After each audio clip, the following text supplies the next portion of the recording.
Il y a eu un jour où tout semblait fluide, et le lendemain, comme si un voile invisible s'était abattu, son regard n'était plus le même. Sa voix avait perdu sa chaleur.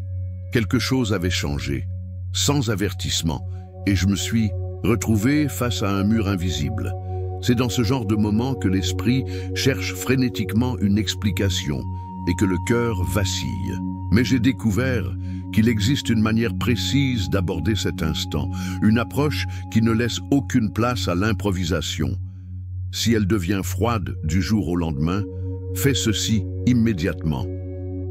Ce n'est pas une simple réaction instinctive, c'est une réponse consciente, presque chirurgicale, qui demande à la fois de comprendre ce qui se joue en profondeur et d'agir avec une présence absolue.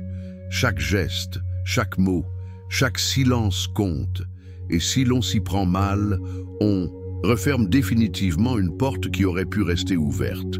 Ce que je vais partager est le fruit d'une observation minutieuse des dynamiques invisibles qui s'activent dans ces instants critiques. Je l'explique étape par étape, car chaque phase prépare la suivante. Rien n'est laissé au hasard, et il suffit d'omettre un détail pour que tout bascule dans la direction opposée à celle que vous espérez. Si vous êtes prêt à voir au-delà des apparences, à sentir ce qui se joue derrière le masque du froid, alors ce qui suit pourrait transformer votre façon de répondre à ces silences soudains. Parce que derrière cette distance, il y a souvent une porte entr'ouverte, mais elle ne le reste, pas longtemps, le sens caché d'un cœur qui se referme. Il m'a fallu des années pour comprendre que lorsqu'un cœur se referme, ce n'est pas toujours un rejet. C'est souvent un signal de survie, un code silencieux que seuls ceux qui savent observer peuvent décoder. Ce n'est pas la colère qui parle, ni même le désintérêt. C'est un instinct ancestral, inscrit dans nos cellules, qui murmure « Protège-toi ».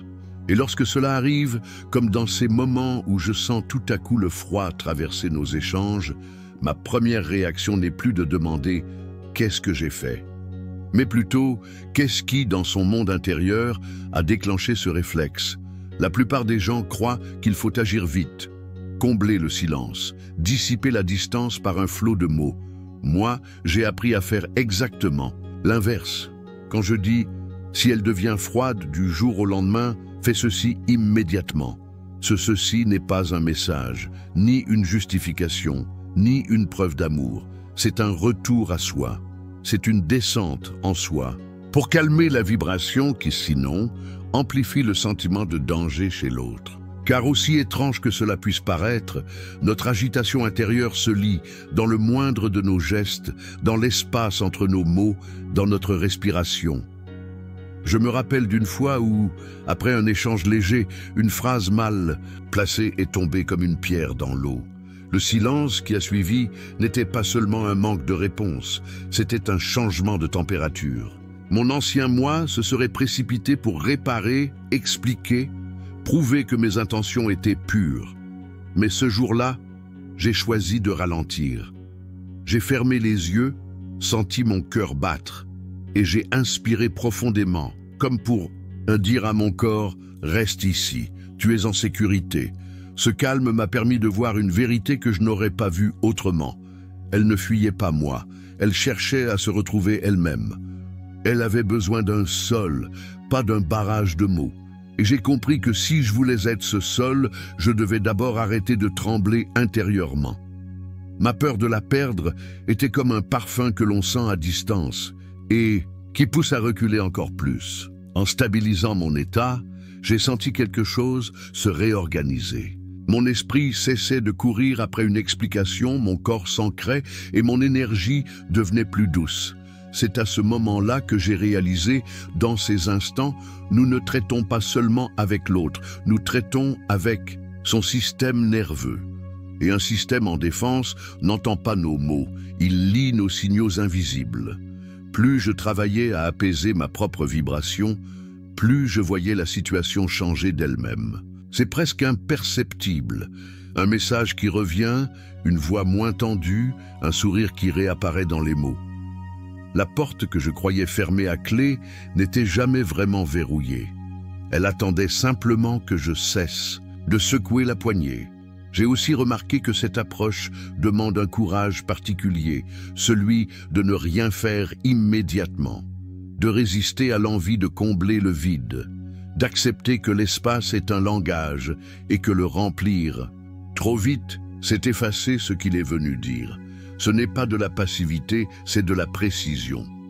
Un chirurgien n'agit pas dans la panique. Il attend le moment exact pour intervenir, avec le geste le plus juste. Aujourd'hui, chaque fois que le froid s'installe du jour au lendemain, je ne le vois plus comme une menace.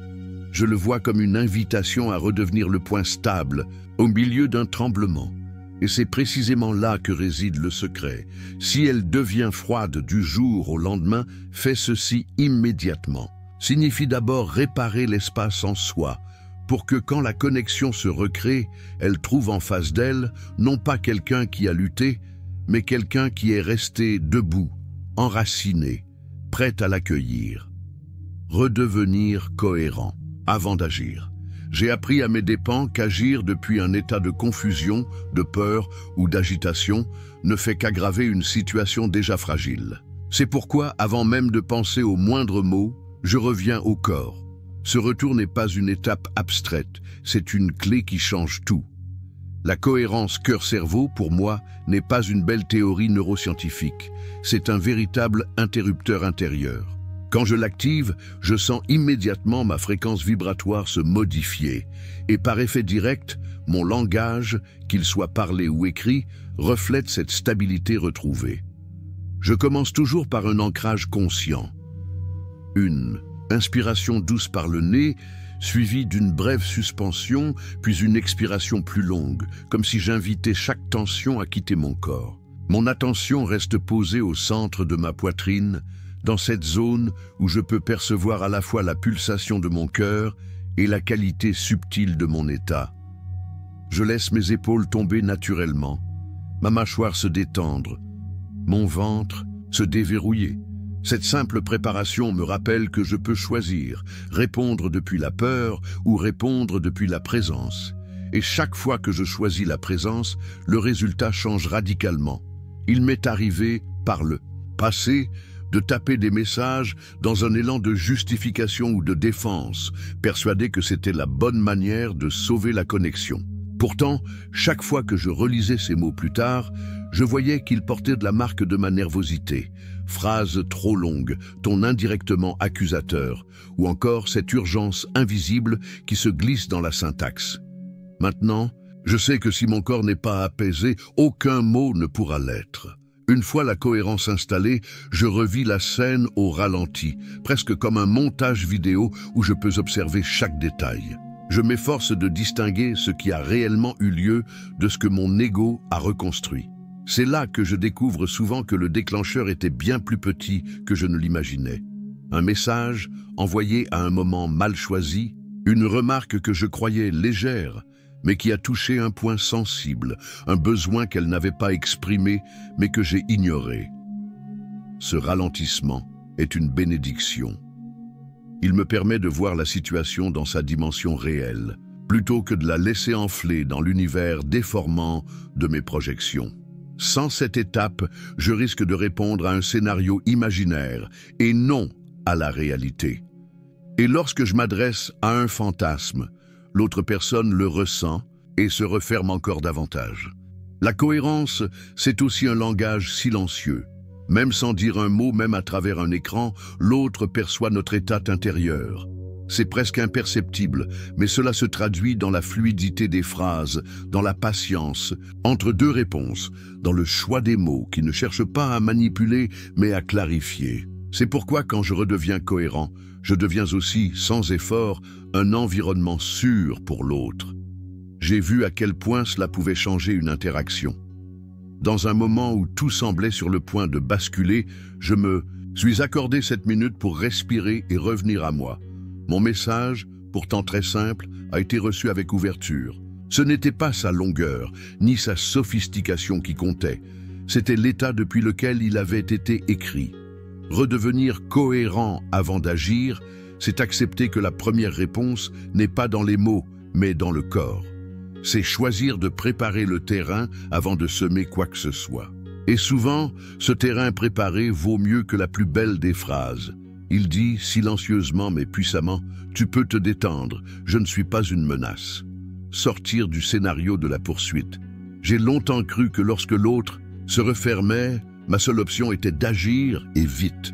Comme si le lien dépendait de ma capacité à combler chaque espace, à maintenir la conversation vivante coûte que coûte. Pourtant, j'ai découvert que cette urgence n'est pas perçue comme de l'amour, mais comme une pression invisible qui pousse l'autre à reculer encore plus.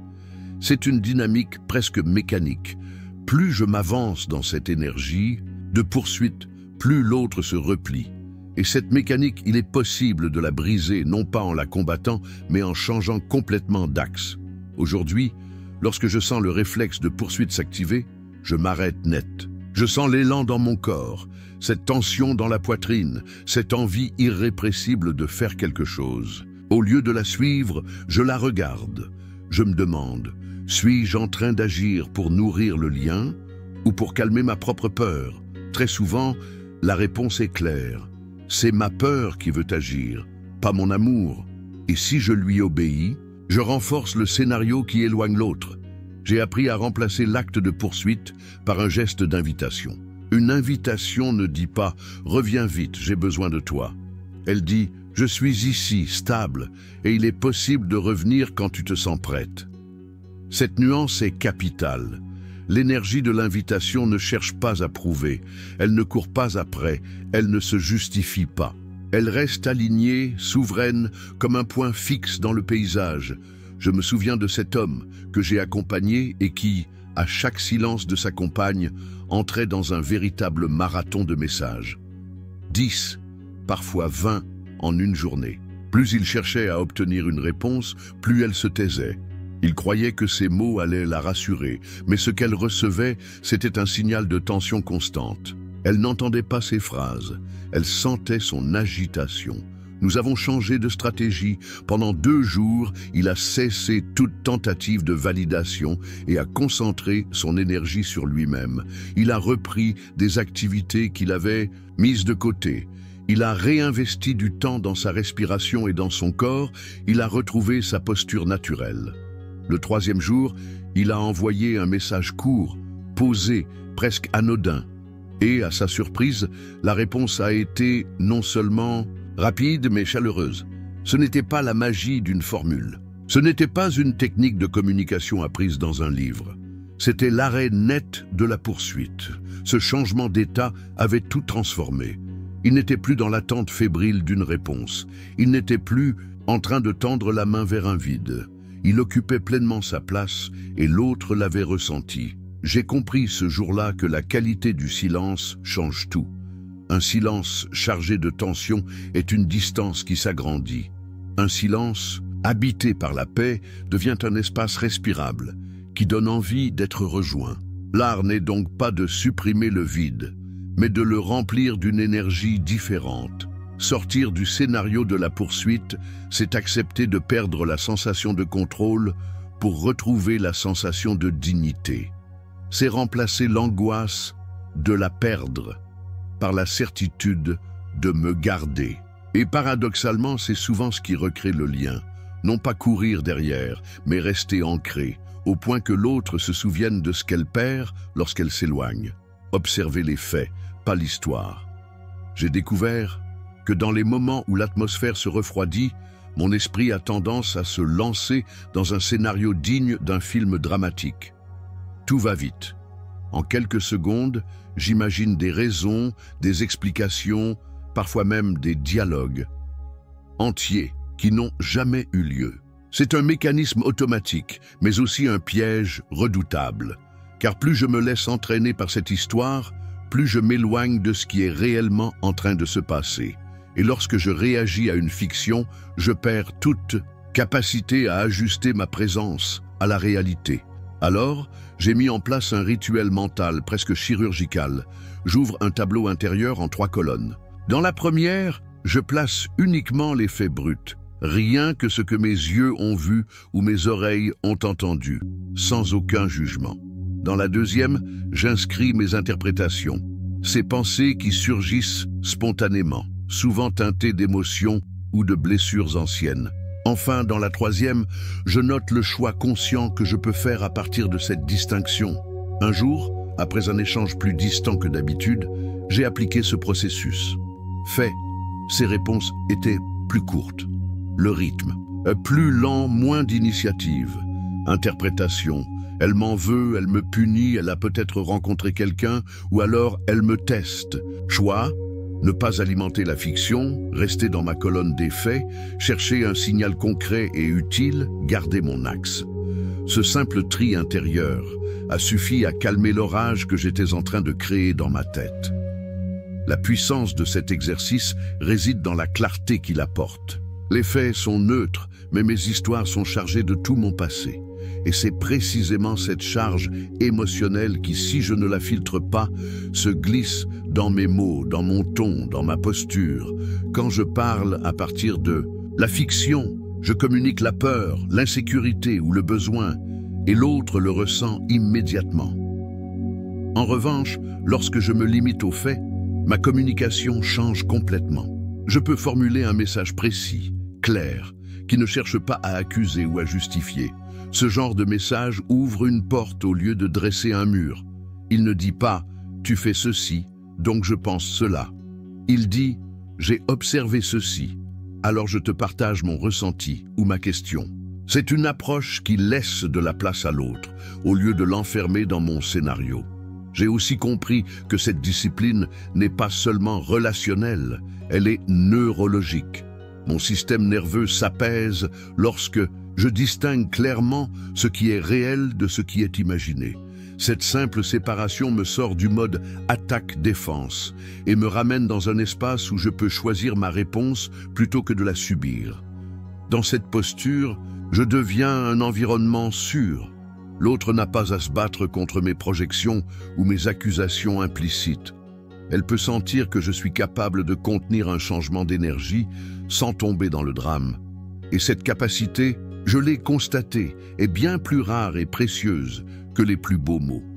Finalement, observer les faits, pas l'histoire, est une forme d'amour lucide. C'est dire à l'autre silencieusement « Je te vois et je ne vais pas te réduire à mon interprétation. Je choisis de rester ici, avec ce qui est vrai, pour que nous puissions retrouver ensemble un terrain clair. » Et dans cet espace, la communication reprend souvent, presque naturellement, comme si la glace avait fondu d'elle-même. La première réponse qui ouvre au lieu de fermer. Lorsque je reviens à la cohérence après un moment de tension ou de distance, je sais que le premier geste compte énormément. C'est lui qui va soit rouvrir le chemin, soit confirmer la fermeture. Ce que j'envoie à ce moment-là n'est pas simplement un message, c'est un signal, une vibration, presque une empreinte énergétique. Et cette empreinte ne dépend pas seulement des mots que je choisis, mais surtout de l'état dans lequel je me trouve quand je les écris. Je me suis souvent trompé par le passé en cherchant la formule parfaite. Des phrases ciselées, des tournures rassurantes, des compliments soigneusement dosés. Mais j'ai fini par voir que, même enveloppés dans les plus belles intentions, ces mots pouvaient trahir mon agitation intérieure. C'est pourquoi aujourd'hui, avant d'écrire quoi que ce soit, je m'assure que mon corps est détendu, mon souffle régulier, et que mon cœur n'est pas en train de battre la chamade sous l'effet de la peur de perdre. Une fois cet état intérieur stabilisé, je formule un message qui remplit deux fonctions précises. Reconnaître le changement d'énergie et ouvrir. Un espace clair pour un retour. Reconnaître ne veut pas dire analyser ni exiger, c'est simplement constater avec neutralité que quelque chose a changé. Cela donne à l'autre le sentiment que je suis attentif, mais pas intrusif. La seconde fonction, ouvrir un espace, est tout aussi essentielle. Il ne s'agit pas de demander tout de suite une explication ni de proposer une discussion urgente. C'est au contraire offrir un cadre qui permette à l'autre de revenir quand il ou elle se sentira prêt, eux. Ce cadre est comme une porte laissée entr'ouverte, avec la lumière allumée à l'intérieur. Il n'oblige pas à entrer, mais il rassure sur le fait que l'entrée est possible. Ainsi, un message comme « J'ai perçu un petit changement de rythme, Je me pose aujourd'hui et je reste disponible pour en parler quand ce sera léger pour toi, porte cette double intention. Il témoigne de ma conscience de la situation et affirme ma disponibilité, tout en respectant l'espace nécessaire. Ce n'est ni une accusation, ni une pression, c'est une invitation. J'ai pu expérimenter à quel point cette approche modifie la réponse. Lorsque mon état intérieur est paisible, même un message très simple, presque banal, est reçu avec douceur. Mais si je suis encore en mode chasse, cette même phrase prendra un ton de demande urgente, même si ce n'est pas ce que je voulais transmettre.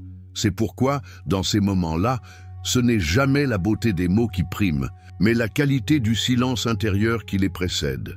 En réalité, ce que je fais à travers ce type de message, c'est de dire à l'autre « Je t'ai entendu, je t'ai senti, et je ne vais pas te forcer. » Je reste là, avec calme, jusqu'à ce que tu veuilles revenir vers moi. Et c'est précisément cette absence de pression qui permet souvent à la connexion de se rétablir plus vite qu'on ne l'imagine. Avec le temps, j'ai compris que cette première réponse, brève et posée, n'est pas seulement une tactique relationnelle, c'est un engagement envers moi-même, celui de ne pas sacrifier ma présence sur l'autel de l'urgence, celui de choisir la stabilité plutôt que la réactivité. Et presque toujours, c'est ce choix invisible qui transforme un éloignement en un retour. L'art de l'espace fertile. Il m'a fallu du temps pour comprendre que l'espace, lorsqu'il est bien posé, n'est pas une absence. Ce n'est pas un vide où tout s'efface, ni un abandon où le lien se délite. L'espace est un sol, et comme tout sol, il peut être aride ou fertile, selon la manière dont on le cultive. J'ai découvert que je pouvais en faire un lieu de régénération pour moi et pour l'autre si je cessais de le percevoir comme une punition ou une menace. L'erreur que j'ai longtemps commise, c'était de vivre l'espace comme une arme silencieuse ou comme un test. Dans ces moments-là, je le subissais, ou pire, je l'utilisais pour provoquer une réaction. Mais un espace chargé d'attente ou de rancune est toxique. Il nourrit la distance au lieu de la réduire. J'ai dû apprendre à le vider de toute intention de contrôle pour le remplir de quelque chose de plus sain, l'attention à moi-même. Quand l'espace s'installe, je me tourne vers mon propre centre. Je clarifie mes besoins réels, souvent masqués par l'urgence de vouloir régler la situation. J'observe. Ai-je besoin de sécurité, de reconnaissance, d'apaisement? Ensuite, je m'engage à prendre soin de mon énergie. Cela peut passer par une activité créative, par le mouvement, par la lecture ou simplement par un temps de silence conscient. Ce n'est pas fuir la relation, c'est me réancrer pour mieux y revenir. J'ai vu à quel point ce changement d'attitude transforme l'expérience de l'espace. Ce n'est plus un compte à rebours qui m'angoisse, mais une respiration profonde qui redonne de l'air à la relation. Dans cette respiration, chacun retrouve son rythme naturel.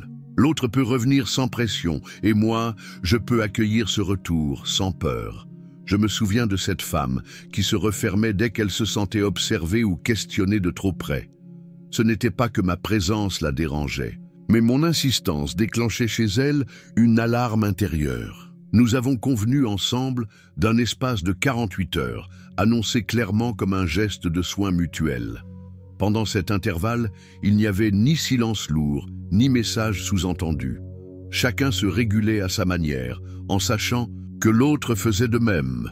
Quand nous avons repris la conversation, quelque chose avait changé. Les échanges étaient plus fluides, les mots plus vrais, les sourires plus naturels. L'espace n'avait pas créé de distance supplémentaire, au contraire, il avait dissipé l'orage invisible qui menaçait de rompre la connexion. C'était comme si, en cessant de secouer l'arbre, nous avions laissé les fruits mûrir d'eux-mêmes. J'ai compris alors que l'art de l'espace fertile tient à une seule chose, l'intention. Si l'espace est une fuite ou un châtiment, il devient stérile. S'il est un choix conscient pour respirer, il devient un terrain où la confiance peut repousser. Dans cet espace, on n'essaie pas de tenir l'autre, mais de tenir son propre axe. Aujourd'hui, quand je sens que l'air se charge ou que la tension monte, je ne redoute plus l'espace. Je l'invite, je le nomme, je l'habite. Je sais que c'est dans ce silence rempli de présence que le lien peut se réinventer. Et paradoxalement, c'est en m'occupant de moi que je crée les meilleures conditions pour que l'autre ait envie de revenir, réengager sans pression. Il y a un moment, après la tempête ou le refroidissement, où je sens à nouveau le sol sous mes pieds. Mon souffle est régulier, ma tête claire, mon corps ancré. C'est dans cet état-là, et seulement dans cet état-là, que je choisis de réengager. Si je le fais trop tôt, je risque de ramener avec moi la tension qui m'habitait encore.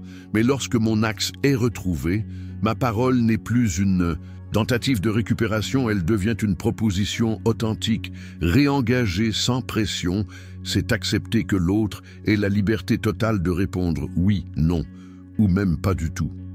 Et cette liberté, je la donne vraiment, pas seulement en façade. Cela demande de renoncer à l'idée que la relation doit absolument reprendre là où je le veux, quand je le veux.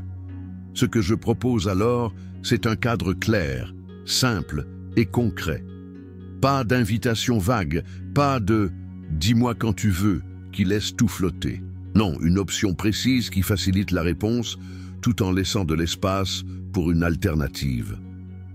Lorsque je dis, par exemple, « café près du parc demain fin de matinée », 10 minutes pour voir si on a envie d'étirer, je n'offre pas seulement un rendez-vous, j'offre aussi une porte de sortie. L'autre peut accepter, refuser ou ajuster, sans sentir qu'il y aura un prix émotionnel à payer. C'est cette absence de coût qui fait que la proposition est reçue avec légèreté. J'ai compris que la vraie pression ne réside pas toujours dans les mots, mais dans l'énergie qui les porte. Même une phrase douce peut être ressentie comme un ordre si elle est saturée de mon attente. Inversement, une proposition claire peut être reçue comme un souffle d'air frais si elle est portée par un état intérieur détendu. C'est pourquoi, avant chaque réengagement, je m'assure que je n'ai pas besoin d'un oui pour me sentir bien. Quand je formule l'invitation, je le fais comme on tend une main ouverte, non comme on tire sur un bras. Cela peut être un appel court, un moment simple ou une activité légère. L'important est que la structure soit suffisamment nette pour que l'autre puisse se projeter, mais pas trop rigide, pour que cela devienne une obligation. Et si la réponse est un refus ou un silence, alors je choisis de remercier la clarté. Je n'insiste pas, je ne relance pas immédiatement, je ne questionne pas le pourquoi. Je me retire avec élégance en laissant la porte entrouverte. C'est un acte de dignité, mais aussi de confiance. Confiance que la relation se nourrit mieux de liberté que de contrainte. J'ai remarqué que cette attitude crée souvent l'effet inverse de celui que l'on craint.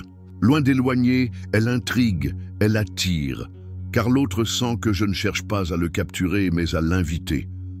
Et dans un monde où l'on se sent souvent pris au piège des attentes des autres, cette sensation d'espace est rare et précieuse. En fin de compte, réengager sans pression, c'est dire implicitement « Je suis prêt à partager un moment avec toi, mais ma paix ne dépend pas de ta réponse ». Et cette phrase silencieuse a souvent plus de pouvoir que toutes les tentatives pour convaincre ou persuader. C'est elle qui transforme un simple message en geste, qui donne envie de revenir. Transformer l'épisode en nouveau standard. J'ai longtemps vu les refroidissements soudains comme des accidents relationnels, des imprévus que je devais réparer, à tout prix. Avec le temps, j'ai compris qu'ils pouvaient devenir autre chose, des points de bascule. Ils pouvaient marquer une fracture définitive, ou devenir un seuil, une porte vers une manière plus consciente et plus stable d'entrer en lien. La différence se joue dans ce que j'en fais après. Si je les subis, ils me fragilisent. Si je les intègre, ils m'élèvent. Pour moi, transformer un épisode en nouveau standard, c'est refuser de le ranger dans la catégorie des mauvais souvenirs et choisir d'en extraire une méthode vivante. Cela signifie que je ne me contente pas de mieux réagir la prochaine fois. J'intègre l'apprentissage dans ma pratique quotidienne jusqu'à ce qu'il devienne naturel. Plus qu'une technique, c'est un ancrage intérieur. J'ai identifié 3 piliers qui soutiennent cette transformation. La cohérence, la clarté et la cadence. La cohérence, c'est ce moment où, avant toute conversation sensible, je prends 5 minutes pour respirer consciemment. Ce n'est pas un luxe, c'est une fondation. Sans cette préparation, je sais que mes mots risquent de porter une vibration de tension, même involontairement. La clarté, elle, consiste à nommer les faits et mes besoins en peu de mots, sans procès d'intention. Je ne dis plus « tu fais toujours ça », mais « hier j'ai remarqué un changement de ton et j'aimerais en parler ». Cette précision évite d'enfermer l'autre dans un rôle ou une accusation et garde le terrain relationnel praticable. Enfin, la cadence. J'ai appris à stabiliser un rythme d'échange qui soit soutenable, même les jours où tout est au chargé. Ce rythme protège la relation des montagnes russes émotionnelles. Il n'est ni étouffant ni sporadique, mais régulier, comme un battement de cœur. C'est cette régularité qui permet à l'autre de se sentir en sécurité et à moi de rester dans mon axe. Avec le temps, j'ai remarqué un changement profond. Je n'ai plus besoin de réparer l'après-coup, parce que la qualité de présence que j'apporte dès le départ prévient la plupart des refroidissements. Ma manière d'entrer dans la relation est devenue ma meilleure prévention. Et lorsque, malgré tout, un refroidissement survient, je n'entre plus dans la panique. Je sais exactement quoi faire, non pas par automatisme, mais parce que ces gestes font désormais partie de moi. Si elle devient froide du jour au lendemain, fais ceci immédiatement. N'est plus pour moi un protocole d'urgence appris pour sauver la situation. C'est devenu ma manière d'aimer, une présence qui régule, un langage qui sécurise, un cadre qui laisse la vie revenir d'elle-même. Ce qui autrefois me semblait être une perte de contrôle est désormais un terrain de maîtrise douce. Car la véritable maîtrise n'est pas de tout éviter, mais de savoir transformer chaque épreuve en socle. Et c'est précisément cela qui, à long terme, change non seulement la relation, mais aussi la personne que je deviens à l'intérieur de cette relation.